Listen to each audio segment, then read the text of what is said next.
Doctor Federico Casareto, ¿cuántos años junto a Rodrigo Blasi?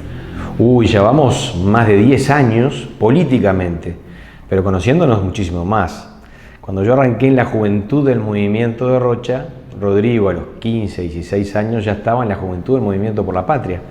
Entonces estábamos dentro de esa gran corriente que era el wilsonismo y que había cautivado a la juventud. El Partido Nacional tenía, hoy también la tiene, pero en su momento una juventud fermental. Y bueno, nos encontrábamos en congresos, en actividades juveniles. Después en la Junta Departamental, los dos fuimos ediles de la Junta, compartimos varios periodos. Y bueno, ahí aprendí a conocer al Rodrigo político, al Rodrigo inteligente, al Rodrigo negociador. Y es una figura que verdaderamente destacó desde el primer momento en el partido. Entonces, muchísimos años de compartir tareas juntas y en estos últimos 10 años, bueno, confiando en él como el hombre que puede conducir los destinos del departamento, porque creo, sin ningún lugar a dudas, que es el que está más formado. Esos 25 años de edil, diputado, senador, candidato a la intendencia varias veces, lo hacen hoy, creo yo, la figura más preparada para conducir los destinos de Maldonado. Bien, vamos a hablar ahora de la parte política de Rodrigo, pero luego es muy interesante la parte de persona, ¿no? La parte de amistad de todos estos años de esta trayectoria. Bueno, gestionó y logró algo muy importante junto a usted como diputado, que fue el Hospital Florencio Varela de San Carlos, que volviera a tener la autonomía técnica, ¿no? Financiera, entre otras cosas. En los gobiernos del Frente Amplio, San Carlos perdió el presupuesto de su hospital. Se generó una unidad única entre Maldonado y San Carlos y, como siempre sucede en estas cosas, el pez grande se come el chico. Y terminamos perdiendo en la ciudad de San Carlos la asistencia por lo menos para pacientes moderados y graves. Entonces, la lucha que llevamos adelante desde el Parlamento Nacional, junto a Rodrigo, logró que se le devolviese al Hospital Alvariza nada más ni nada menos que su propio presupuesto. Y eso hoy ha redundado en beneficio para la población, indudablemente. Cosas que antes se trasladaban a Maldonado, uno iba a hacerse un examen de sangre y la sangre se trasladaba a Maldonado, el laboratorio funcionaba en Maldonado y se devolvía el resultado a San Carlos. Bueno, esas cosas tan sencillas y otras no tan sencillas, con el presupuesto que hoy cuenta el Hospital Alvariza, bueno, hoy la gente puede tener una mejor atención. Y eso es una acción directa del parlamentario, de este espacio parlamentario que hemos generado junto a Rodrigo, que ha dado resultados en muchísimos ámbitos, como por ejemplo en esto que es que mejoremos la salud de los carolinos.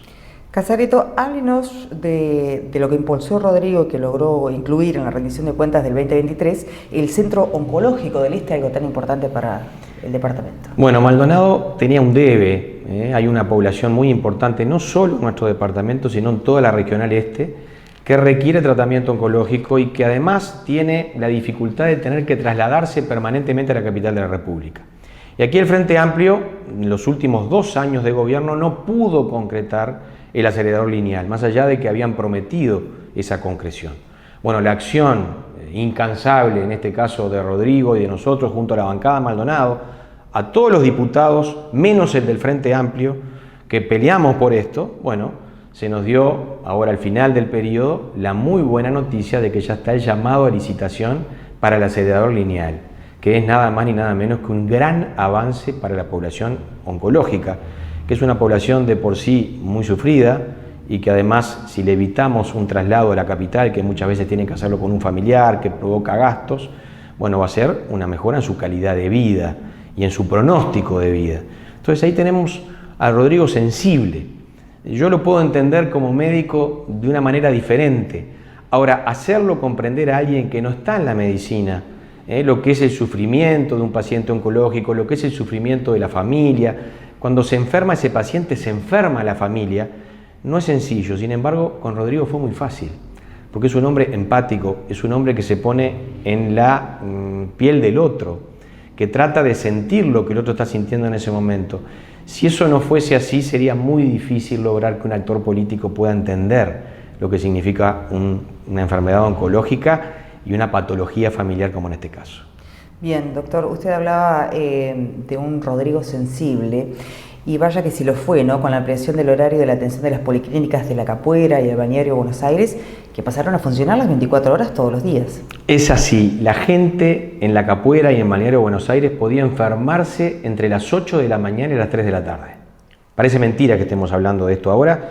En zonas populosas Ambos lugares, tanto La Capuera como Balneario Buenos Aires, tienen más de 10.000 habitantes.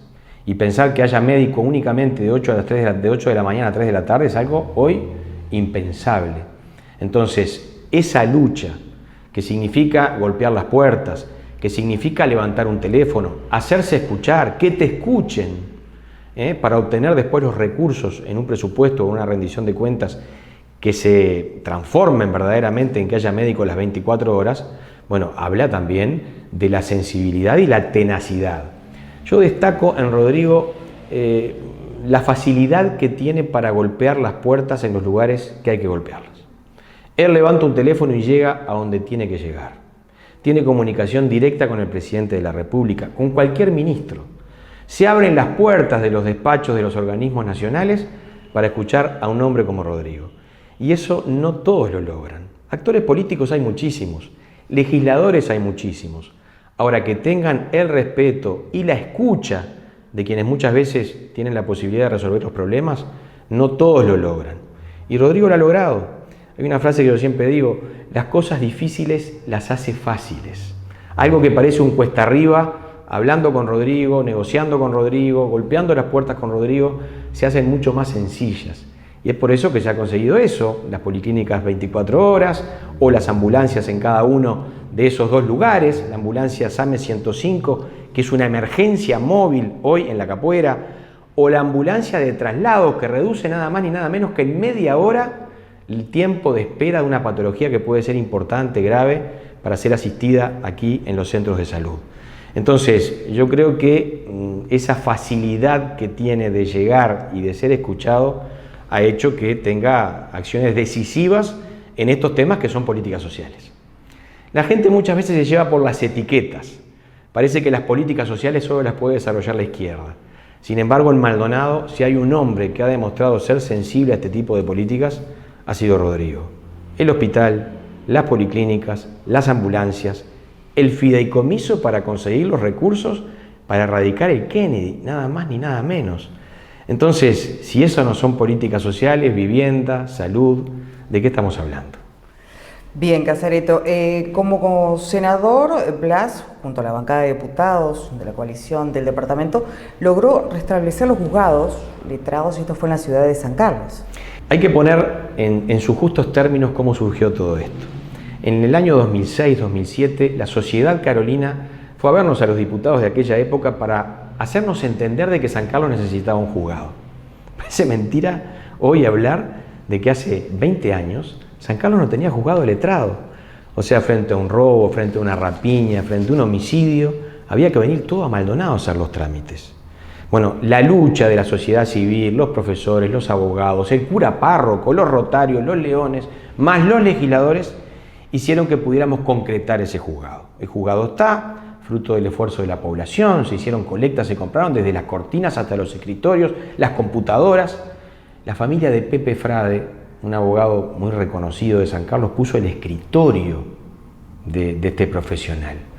Y un día nos despertamos con que la Suprema Corte de Justicia, desde un frío escritorio montevideano, con una resolución, había eliminado uno de los juzgados letrados que funcionaba en la ciudad de San Carlos. Bueno, ahí nos pusimos todos inmediatamente a trabajar. ¿Y quién encabezó esta lucha? Rodrigo. Porque era nada más ni nada menos que el presidente de la Comisión de Presupuesto, el presidente de la comisión que reparte la torta de los recursos del Estado. Entonces, fuimos, nos presentamos ante la Suprema Corte de Justicia, obviamente nos juntamos con toda la sociedad carolina, y esa lucha permanente, insistente, haciendo nexos entre el Ministerio de Economía, Presidencia de la República, Suprema Corte de Justicia, dio como resultado que San Carlos no solo no perdiera los juzgados letrados, sino que además aumentara juzgados en violencia de género. Entonces, yo creo que es fundamental ese rol que le tocó ocupar.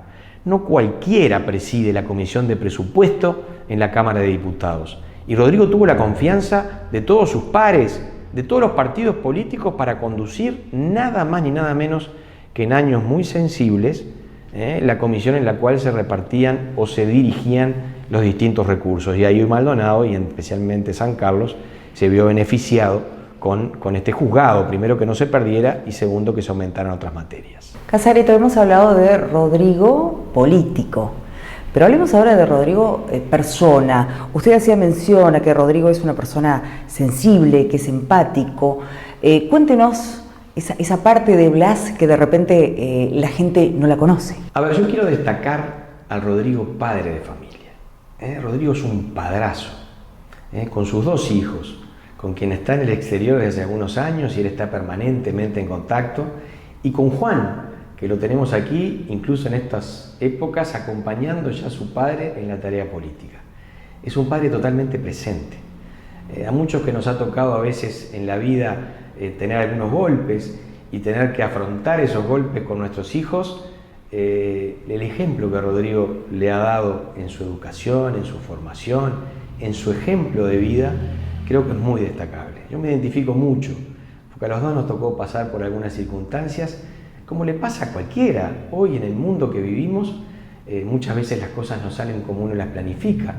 Y sin embargo, ese temple, que los hijos encuentren que su padre, más allá de las dificultades, sigue siendo ese lugar en el cual uno puede recostarse, poder encontrar seguridad, poder encontrar cariño, creo que es muy importante. Y por eso quiero destacar esa faceta que de repente no es tan conocida de Rodrigo, de un padre presente, de un padre permanentemente al lado de sus hijos, y en este caso el que yo veo más frecuentemente, que es a Juan, en su acción como padre y como hijo, en esa relación hermosa, yendo a un partido de fútbol, compartiendo los fines de semana, en la cocina, o sea, esas cosas que son la diaria, las simples de la vida, pero que hacen al ser humano. Detrás de un actor político hay un ser humano que sufre, que goza, que ríe, que llora, que se preocupa, que se desvela. Y bueno, Rodrigo no deja de ser, primero que nada, un gran ser humano que se ha dedicado, en parte de su vocación, a servir a los demás. Entonces esa es una cosa que me gustaría destacarla, porque creo que no es demasiado conocida y que habla muy bien de Rodrigo. Doctor, para finalizar, ¿alguna anécdota? Anécdotas muchas. Yo disfruto mucho esos fines de semana donde recibo un mensaje, ¿querés cenar hoy? Nos juntamos hoy a comer. Y bueno, yo ya sé que Rodrigo en su casa va a desplegar todo su conocimiento culinario, porque cocina él. Y es un placer verlo cocinar, pero además verlo agasajar, de cómo pone el plato, de cómo sirve la comida. No por casualidad conduce un restaurante en la zona costera de nuestro departamento muy exitoso, pero quiero decir además que no es solo un tema empresarial, sino que es algo que lleva incorporado, el tratar de que los demás disfruten lo que a él le gusta, que es cocinar, que es experimentar con distintos sabores, mezclar distintas recetas. Entonces yo creo que eso es un ámbito en el cual él destaca, y además la comida en este caso es un ámbito también para intercambiar situaciones personales, cosas que no tienen que ver con la política. La gente se imagina que 2 políticos cuando se sientan no hablan otra cosa que no sea de la política, de las listas, del partido, y no es así. Hablamos de nuestras familias, hablamos de nuestras preocupaciones, hablamos de nuestros proyectos, hablamos de nuestros viajes, hablamos de las dificultades y de las grandes cosas que nos suceden, como cualquier familia. Así que ese es un aspecto muy destacable de su figura que no mucha gente conoce. Doctor Federico Casareto, muchas gracias. Un placer.